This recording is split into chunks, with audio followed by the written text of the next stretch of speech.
शुरुआत में हड़ताल की वजह से चीज़ें अव्यवस्थित हो रही थी।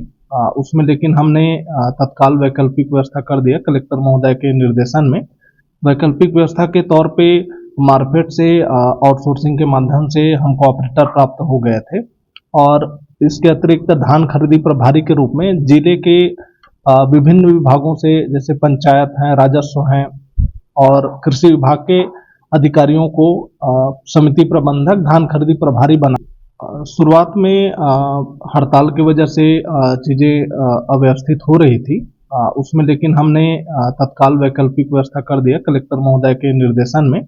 वैकल्पिक व्यवस्था के तौर पे मार्केट से आउटसोर्सिंग के माध्यम से हमको ऑपरेटर प्राप्त हो गए थे और इसके अतिरिक्त धान खरीदी प्रभारी के रूप में जिले के विभिन्न विभागों से जैसे पंचायत हैं, राजस्व हैं और कृषि विभाग के अधिकारियों को समिति प्रबंधक धान खरीदी प्रभारी बनाकर वैकल्पिक व्यवस्था बनाया गया और वैकल्पिक व्यवस्था बनाते हुए जिले में 15 तारीख से ही सुचारू रूप से धान खरीदी हमने प्रारंभ कर दिया है।